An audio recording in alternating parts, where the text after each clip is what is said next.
राष्ट्रपति रामनाथ कोविंद शुक्रवार शाम विशेष प्रेसिडेंशियल ट्रेन से अपनी 3 दिवसीय यात्रा पर कानपुर पहुंचे।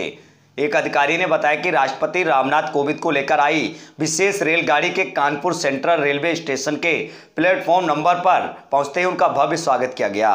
लखनऊ में जारी एक सरकारी बयान के मुताबिक राष्ट्रपति रामनाथ कोविंद के कानपुर नगर आगमन पर उत्तर प्रदेश की राज्यपाल आनंदीबेन पटेल और मुख्यमंत्री योगी आदित्यनाथ ने उन्हें कानपुर सेंट्रल रेलवे स्टेशन पर अंग वस्त्र भेंटकर उनका भव्य स्वागत किया। रेलवे के मुताबिक राष्ट्रपति रामनाथ कोविंद शुक्रवार को शाम 8:05 विशेष प्रेसिडेंशियल ट्रेन से कानपुर पहुंचे। वहीं उन्होंने सभा को संबोधित करते हुए क्या कुछ कहा, आइए सुनवाते हैं। झींझक स्टेशन पर हम सब लोग मिल रहे हैं और आप सब लोग काफ़ी देर से प्रतीक्षा में होंगे। हम कह सकते हैं कुछ आज की प्रतीक्षा में, सही मायनों में कुछ महीनों से प्रतीक्षा में और कुछ बरसों से प्रतीक्षा में। लेकिन ये बात भी सच है कि आप सब प्रतीक्षा कर रहे थे, लेकिन मैं भी प्रतीक्षा कर रहा था कि अपनी उस झींझक की धरती पर पहुंचूं। यद्यपि मेरी मातृभूमि जन्मभूमि परौंक थी, परौंक से होते हुए खानपुर, जहां मेरी माध्यमिक शिक्षा हुई, और उसके पश्चात झींझक, झींझक से कानपुर, कानपुर से दिल्ली, दिल्ली से पटना, राजभवन, और वहाँ से पहुँचते पहुँचते राष्ट्रपति भवन पहुँच गया।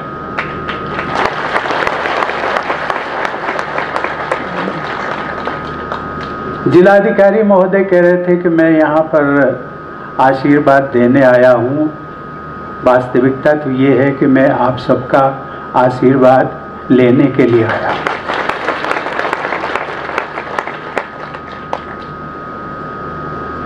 इस झींझक की धरती ने जहां मुझे उस राष्ट्रपति भवन तक पहुंचाया, गलियां याद हैं, ये स्टेशन के प्लेटफॉर्म याद हैं। घंटों मैं यहां प्रतीक्षा करता था ट्रेन के आने की। कुछ लोग आते थे हमें छोड़ने के लिए,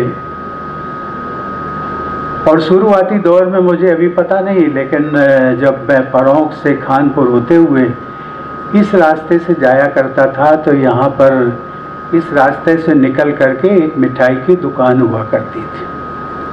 बहुत पुरानी बात है, अभी मुझे पता नहीं।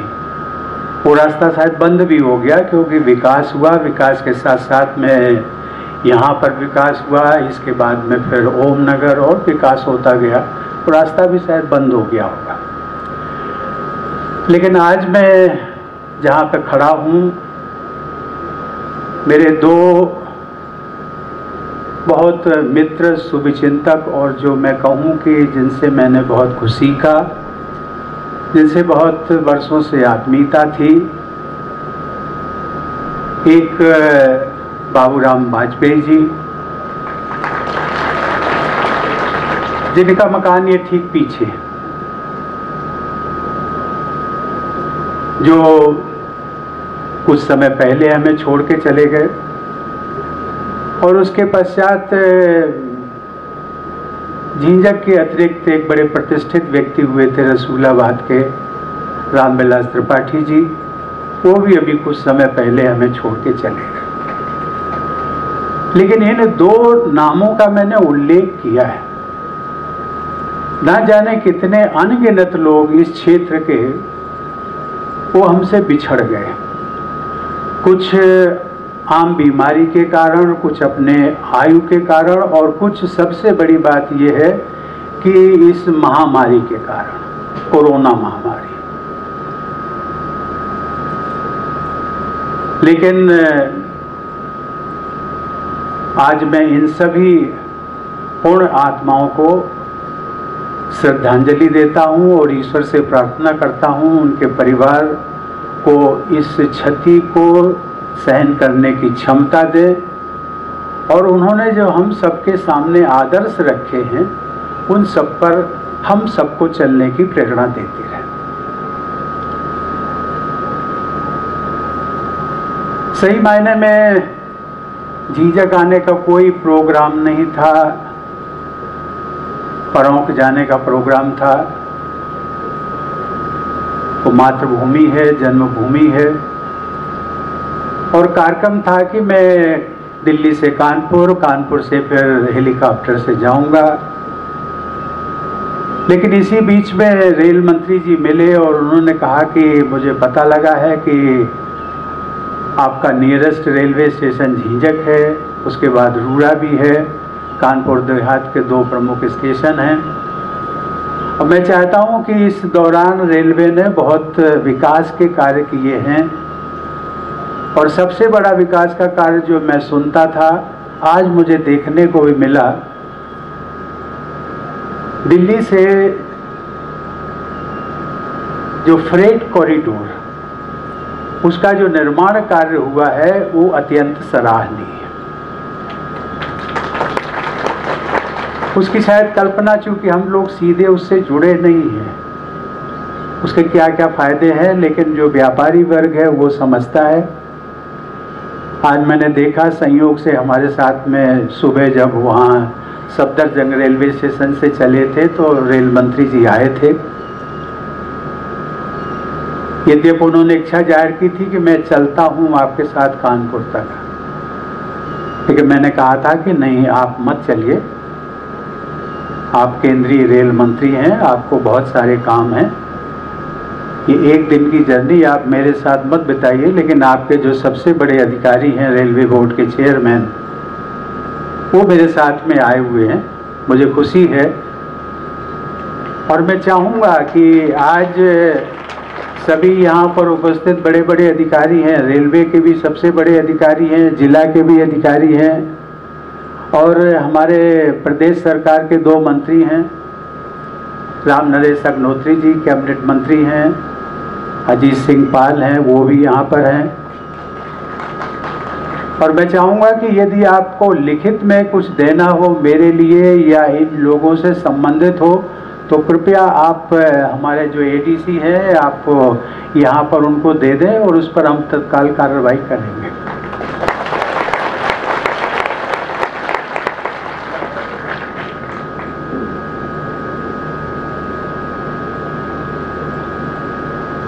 यद्यपि बहुत कुछ कहने का नहीं है, लेकिन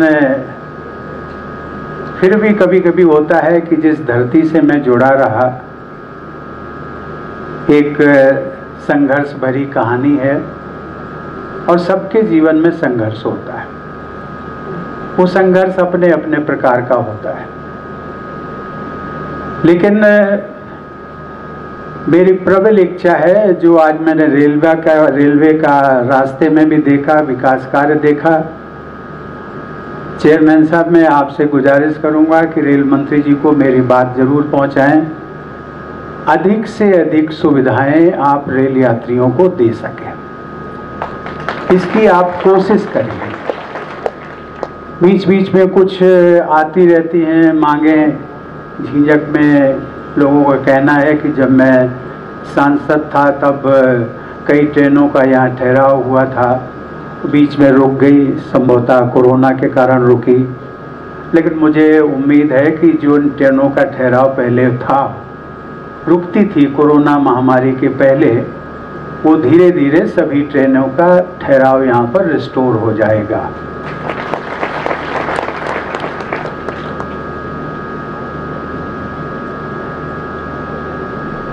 आप वहाँ पर हैं, ये लोग यहाँ पर हैं, मैं यहाँ पर हूँ। सही मायने में मैं इस मिट्टी से, जहाँ आपके हैं वहीं मैं भी हूँ। मुझे लगता नहीं है कि मेरे और आप में कोई दूरी है। कम से कम ये प्रोटोकॉल के कारण दूरी जरूर लगती है, लेकिन दिल से दूरी नहीं है। और वैसे भी देखा जाए तो आप भी नागरिक हैं, हम भी नागरिक। बस अंतर केवल ये है कि मुझे कहा जाता है कि देश का प्रथम नागरिक। तो नागरिक तो हम दोनों हुए, तो अंतर कैसा है? बस यही है कि जो कतार है उस कतार में मैं पहला व्यक्ति हूँ, इसलिए मुझे प्रथम नागरिक कह दिया गया। लेकिन देश आज़ाद हुआ, बहुत तरक्की हुई है, बहुत तरक्की होनी बाकी है। ये तरक्की कौन करेगा? केवल सरकार नहीं करेगी, हम सबको मिलकर के करना है। ये देश हमारा है, झिंझक हम सबका है, ये उनका नहीं है जिनको हमने चुना है। जो विधायक हैं, जो मंत्री हैं, जो सांसद हैं, केवल उनका नहीं है। वो तो केवल 5 साल के लिए आए हैं, दोबारा फिर जब आप उनको अवसर देंगे तो फिर चुने जाएंगे। लेकिन हम सबको तो यहीं रहना है, तो हम सबको एक स्थायी नीति बना करके और उस सोच के तहत हमें आगे बढ़ते रहना। ये जो मैंने नागरिकता की बात की, हम दोनों नागरिक हैं, हम सब नागरिक हैं। हम लोग अधिकारों की बातें बहुत करते रहते हैं। हमारा अधिकार है कि ये ट्रेन यहाँ ठहरनी चाहिए, हम रेलवे को इतना प्रॉफिट देते हैं, इतनी उनकी इनकम होती है। ये भी है कि नहीं, यहाँ से सड़क निकलनी चाहिए, ये भी है कि दूसरे कार्य भी होने चाहिए। बात सच है, मैं सहमत हूँ, उससे मैं अलग नहीं हूँ। लेकिन कहीं न कहीं नागरिक होने के नाते हम सबके भी जो दायित्व हैं वो भी हम कभी कभी पुनर्विचार कर लिया करें। संविधान में इसका उल्लेख दिया हुआ है, और जो पढ़े लिखे हैं वो पढ़ते भी हैं, लेकिन उस पर जो अमल होता है वो अमल नहीं हो पाता। यदि कभी आवेश में, हम लोगों ने देखा होगा, आवेश में कभी कभी किसी मांग को लेकर के ट्रेन का ठहराव, मैं उदाहरण दे रहा हूँ, ट्रेन का ठहराव यहाँ नहीं होता है तो हम ट्रेन को रोकते हैं। कभी कभी इतने आवेश में आ जाते हैं कि ट्रेन में आग भी लगाने की कोशिश करते हैं। आखिर ये ट्रेन है किसकी? ये मैंने केवल ट्रेन का उदाहरण दिया है। इस प्रकार से न जाने कितने, कभी कभी हम लोग एक आंदोलन चलाते हैं, उसमें बसेस को आग लगाई जाती है, स्कूटर्स, मोटरसाइकिल, सड़कों पर न जाने क्या क्या होता है। ये एक अच्छी प्रवृत्ति नहीं है। इसमें हम लोगों को एक क्षणिक संतोष मिल सकता है, लेकिन अंततोगत्वा हमारी पीढ़ी ही इसको सफ़र करने वाली है। ट्रेन अगर रुक जाएगी, ट्रेन को आग लगा दी जाएगी, ट्रेन का नुकसान होगा, किसकी है? कहते हैं कि सरकार का। सरकार किसकी है? अरे जिसने टैक्स दिया है, जो टैक्स देता है। आज यदि मैं कहने को सब जानते हैं इसलिए कहना, उसमें कोई बुराई नहीं है। यदि राष्ट्रपति देश का हाईएस्ट पेड एम्प्लॉई है तो वो टैक्स भी तो देता है। हम टैक्स भी देते हैं 2.25 लाख रुपया महीना। लेकिन वो कोई कहेगा कि आपको, लेकिन जो मिलता है उसकी सब चर्चा करते हैं कि आपको तो 5 लाख मिलता है, कि उसमें से हर महीने 2.25 लाख निकल जाता है। बचा कितना? और जितना बचा उससे अधिक तो हमारे अधिकारी और उन सबको मिलता है। कि जो टीचर्स बैठी हुई है ना, टीचर्स, उन सबको सबसे ज़्यादा मिलता है। मैं इसकी बात का उल्लेख केवल इसलिए कि ये जो टैक्स पेड हैं, आखिर इन्हीं से विकास होना है, तो नुकसान किसका होगा? नुकसान हमारा होगा, अपना आपका होगा। कहीं न कहीं धैर्य दे करके, कहीं न कहीं आवेश में, ये मैं राजनीति की बात नहीं करता हूँ, संवैधानिक पद पर हूँ, लेकिन मेरा किसी राजनीतिक दल से संवैधानिक पद पाने के बाद लगाव नहीं। मेरे लिए हर, चाहे वो कांग्रेस हो, बीजेपी हो, जेडीयू हो, समाजवादी हो, बीएसपी हो, हर राजनीतिक दल के। और मुझे कभी कभी संतोष होता है कि शायद मेरे से जो दूसरे दलों के लोग हैं वो ज़्यादा आत्मीयता और प्यार करते हैं। मैं इस बात का केवल उल्लेख इसलिए किया कि राजनीतिक दल आते हैं, विकास की बात करते हैं, सब कुछ करते हैं, अपने उसमें उनका स्वार्थ भी होता है, देश क्षेत्र का भी स्वार्थ है, आपका भी स्वार्थ है, देश का भी स्वार्थ है।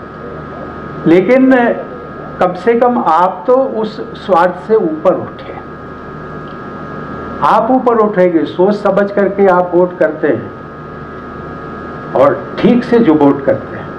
लेकिन ये जो मेरा इतनी ही है आपसे प्रार्थना और अपील कि उस पर निष्पक्ष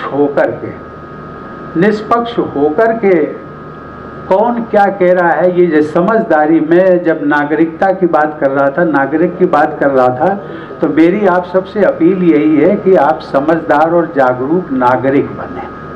और जब देश का हर नागरिक समझदार और जागरूक नागरिक बनेगा तो मुझे लगता है कि देश के विकास की रफ्तार तेज होगी। आज कभी कभी लोग कहते हैं कि हमारी जो पीढ़ी है इससे पुरानी पीढ़ी जो थी वो ज़्यादा सुखी थी। बात भी सच है, देखने में भी आती है। आज सड़कें अधिक बन गई हैं, लोगों के पक्के मकान हो गए हैं, बिजली है, पानी है, सब कुछ है, लेकिन हमें कष्ट है, दुखी है, क्योंकि हम सब ने धीरे धीरे जो हमारी भारतीय संस्कृति का आधार जो था वसुधैव कुटुंबकम, उसको हम धीरे धीरे उसको हम भूलते जा रहे हैं। हमारी जो मर्यादाएं हैं, मानवीय मर्यादाएं, मानवीय मूल्य, जीवन के मूल्य, उन सब में गिरावट आई है। स्वाभाविक है, सभी क्षेत्रों में गिरावट आई। वो कोई भी क्षेत्र अछूता नहीं है। मैं उन क्षेत्रों की बात नहीं करना चाहता हूँ। आप सब लोग इतने समझदार हैं कि मेरा इशारा ही काफ़ी है। लेकिन मैं कहना चाहता हूँ मूल रूप से कि कहीं न कहीं उसके लिए हम सब भी जिम्मेदार हैं। जिम्मेदार इसलिए कि जो सौहार्द होना चाहिए, जो प्यार होना चाहिए, आज बाप बेटे के साथ नहीं पटती है, पति पत्नी के साथ नहीं पटती है, पड़ोसी पड़ोसी के साथ अनबन रहती है। ट्रेन में यदि हम बैठेंगे तो उसमें थोड़ी सी बात पर जो है लड़ाई झगड़ा हो जाती है। क्या है? बात हम करते हैं वसुधैव कुटुंबकम की, पूरी वसुधा, विश्व की वसुधा, ये हमारी भारतीय संस्कृति रही है। उस संस्कृति के आधार पर हमने जो मानवीय मूल्यों को जोड़ा है, संजोया है, उनको हम धीरे धीरे बिसराते जा रहे हैं। मुझे लगा कि आप सब अपने हैं और इन बातों को मेरा जो मैंने संक्षेप में एक इशारा किया है उसको हम सब लोग गहनता से सोचेंगे, विचार करेंगे और इस पर आगे बढ़ेंगे, क्योंकि यही हमारा आधार है। ये धन दौलत पद प्रतिष्ठा और कहाँ होता है, क्योंकि आज हमें एक चेतना इस प्रकार की जागरूकता, इतनी जागरूकता आ गई, लेकिन वो गलत जागरूकता है जिसमें हम कहते हैं overnight. Everybody wants to be rich overnight. रातों रात हम पद मिले, प्रतिष्ठा मिले बिना संघर्ष के। ऐसा भी नहीं कि संघर्ष करने के बाद मिल जाता, ये भी सही नहीं है। न जाने कितने लोग संघर्ष करते रहे। लेकिन एक खुशी की बात जो मैं सबके साथ ये जरूर कहूँगा अंत में कि हम आ तो गए थे समय पर, लेकिन विलंब से हम जा रहे हैं।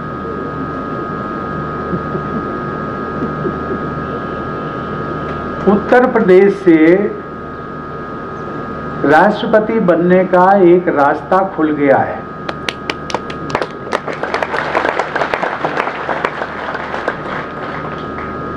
ये संयोग है, उत्तर प्रदेश की धरती, उत्तर प्रदेश ने न जाने कितने प्रधानमंत्री दिए, लेकिन संयोग से कोई राष्ट्रपति नहीं हो पाया। इसलिए मैं कहता हूँ कि उत्तर प्रदेश की धरती की ये पुण्य है और आप सबका आशीर्वाद है जिसके लिए रास्ता खुला है। मैं तो आप सबको संकेत कर रहा हूँ कि जो आप लोग बैठे हैं या उत्तर प्रदेश के लोग बैठे हैं, कहीं न कहीं यदि आप अपने संघर्ष और कृतित्व, एक ऐसा अनुकरणीय कृतित्व लेकर के यदि आप चलेंगे तो आप कहां से कहां तक पहुंच सकते हैं। मेरी बहुत बहुत शुभकामनाएं, आप सबका मुझे आशीर्वाद मिला। मुझे बहुत प्रसन्नता है। और ये भी मित्रों बात सच है कि संयोग जब होता है, समय मिलता है, तब वो सब चीज़ें मिल जाती हैं और उसी के आधार पर मिलना भी होता है। नहीं तो मैं तो पिछले 3 वर्षों से सोच रहा था झींझक आने का मौका मिले, परौंक जाने का मौका मिले। 2019 से लगातार प्रयास कर रहा था, नहीं बना। पिछले वर्ष कोरोना का आ गया, अभी इस वर्ष भी ये प्रोग्राम बन नहीं पा रहा था, लेकिन फिर भी मैंने कहा कि नहीं, हम जाएंगे, इस बार हम जरूर जाएंगे। लोगों ने कहा बरसात शुरू होने वाली, मैंने कहा होने दो बरसात। मैंने कहा बरसात में लोग तो काम करते हैं ना, जब हम जाएंगे तो वो भी मिलेंगे, हम मिलेंगे वो भी मिलेंगे। लेकिन मैं फिर आशा के साथ में, इस उम्मीद के साथ में जा रहा हूँ कि आप सब लोग स्वस्थ रहें, सुखी रहें। अंत में एक प्रार्थना जरूर करूँगा। कोरोना महामारी अदृश्य महामारी है, ये दिखाई नहीं पड़ती है, ये पता नहीं है। मुझे खुशी है कि हमारे मीडिया के लोग यहाँ पर सभी मास्क लगाए हैं। मास्क मत छोड़िए, घर में हो तो चल सकता है, घर के बाहर है तो मत अभी छोड़िए। अभी तीसरी लहर की बात आ रही है, अनसर्टेनिटी है, कुछ नहीं कहा जा सकता है। और हमें अपने को यदि सावधान रखना है तभी हम इससे बच सकेंगे। इस प्रार्थना के साथ में आप सबका मुझे आशीर्वाद मिला। मैं सबके लिए आप सबको प्रणाम करते हुए मैं आप सबसे विदा लेता हूँ। धन्यवाद।